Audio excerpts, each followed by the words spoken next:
Au nom du Père et du Fils et du Saint-Esprit. Amen. La paix de Jésus soit dans votre maison, sa paix et sa joie. Alléluia. Nous lisons le Saint-Évangile selon saint Marc, chapitre 6, versets 7 à 13. Que ta parole, ô Jésus, rentre dans mon esprit, que ma bouche proclame ta parole et que mon cœur l'accueille. Amen. Jésus envoie les 12. Jésus parcourait donc les villages à la ronde et il enseignait.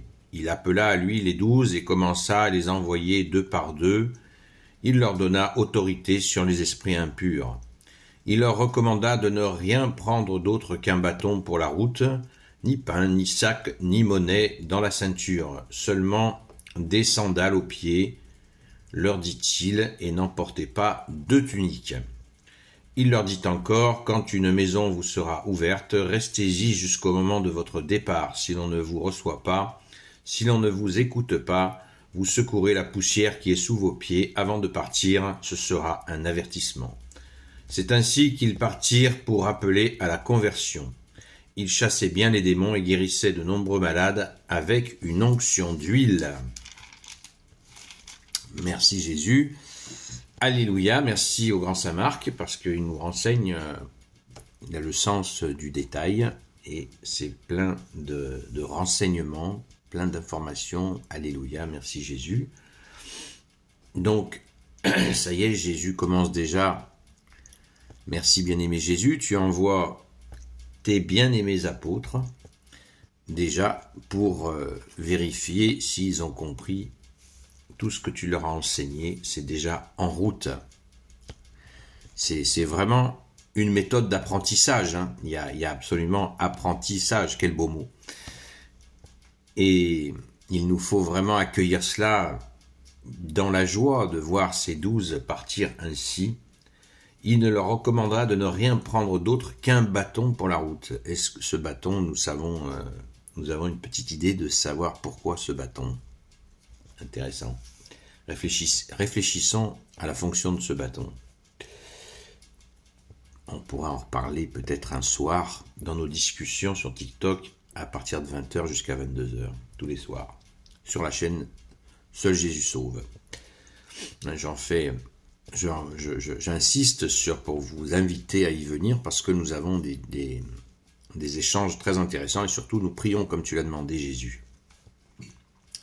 Je ne gagne pas un centime dans cette histoire, hein. Ni donc aucune histoire au sujet de notre bien-aimé Jésus. Alléluia. Ce que vous avez reçu gratuitement, donnez-le gratuitement, a dit Jésus. Amen. Ni pain, ni sac, ni monnaie dans la ceinture, seulement des sandales aux pieds, leur dit-il, et n'emportez pas deux tuniques. Alors ça m'a fait cogiter, je ne sais pas vous, mais pas une tunique de rechange. Intéressant, ça veut dire que quand ils vont aller dans un endroit, et il nous le dit au verset 10, quand une maison vous sera ouverte, restez-y jusqu'au moment de votre départ. C'est-à-dire Jésus ne veut pas qu'ils aillent de maison à maison pour faire plaisir aux gens, rentrer dans des espèces de salutations permanentes, et du coup ils ne feront pas le travail. Ils ne feront pas leur mission s'ils sont perturbés pour faire tout simplement des politesses aux gens. C'est très très important à se rappeler de ça. Et pourquoi leur dit-il pas de tunique? Ça veut dire, attendez, quand ils vont être vraiment crasseux, souvent. Ben ouais. Ne prenez pas de tunique, ça veut dire que, vous savez, quand les gens qui sont comme ça sur la route, des fois, ils lavent leur tunique et ils la remettent et elle sèche sur eux. Parce qu'ils n'en ont pas deux. Il faut voir ça. Alors des fois, quand on voit des gens qui disent « Ouais, je veux servir Jésus, ouais. T'es prêtre, crasseux. » Alors il y en a qui vont me dire « Mais t'exagères, c'était à une époque. » Réfléchissez. Réfléchissons. Merci Jésus. Tu es le roi de gloire, le Dieu de nos vies. Alléluia. Si l'on vous ne reçoit pas, alors là ça se gâte, hein, là c'est déjà la première chose que je voulais dire, je l'ai oublié, c'est la première consigne de Jésus, c'est il leur donna autorité sur les esprits impurs. Alors ça je crois que c'est très intéressant à retenir, enfin moi c'est ce qui me retient, ce qui retient ma pensée, ce sera intéressant d'avoir votre avis, mais ce qui est intéressant c'est ça, Pourquoi tout de suite Jésus parle d'emblée d'autorité sur les esprits impurs? Eh bien, tout simplement, puisque c'est la vérité, Jésus est le chemin, la vérité et la vie. Si les gens n'ont pas cette autorité sur le mensonge, Jésus nous dit que le prince de ce monde, c'est le prince du mensonge, ben, ça sert à rien. S'ils n'ont pas autorité sur le mauvais et ses esprits qui confondent tout, qui mélangent tout, qui mettent les gens dans des difficultés effroyables, ça continue de nos jours. Donc, l'autorité sur les esprits impurs pour pouvoir avancer et se convertir, pour accueillir l'évangile. Quand Jésus part au désert, il dit « Convertissez-vous et croyez en la bonne nouvelle ». Ce que nous allons faire le 5 mars, lors de l'entrée en carême.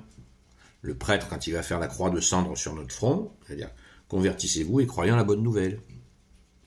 On y va, conversion. Si l'on ne vous reçoit pas, c'est là où ça se gâte, je disais, si l'on ne vous reçoit pas, vous secourez la poussière qui est sous vos pieds avant de partir, ce sera un avertissement. Waouh!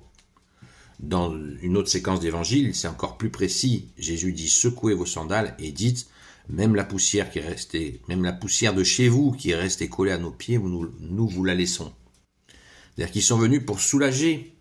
Les apôtres sont venus par Jésus soulager les souffrances. Et si les gens disent non, casse-toi, ça ne nous intéresse pas, eh bien ça va chier pour vous. Parce que si vous recevez l'amour, la justice, la miséricorde de l'unique Fils de Dieu qui est venu soulager vos souffrances, quand vous serez, ça va chier quoi. Ça va être compliqué pour vous. Parce que vous avez refusé le salut. C'est chaud là. Et Jésus est humble. Il dit ce sera un avertissement. Ça veut dire qu'ils ont la possibilité de se repentir de ce mauvais choix, de refuser ses envoyés. Ces saints apôtres. Apôtre, ça veut dire envoyé. Vous voyez la responsabilité. C'est très intéressant. D'ailleurs, si on prenait les cartes du monde et voir les endroits où Jésus a été refusé et voir ce qui s'est passé dans l'histoire, à méditer, mais à méditer intelligemment, pas en disant ah si mais ça mais si, mais non, faut chercher, cherchons. C'est ainsi qu'ils partirent pour appeler à la conversion, je viens de le dire.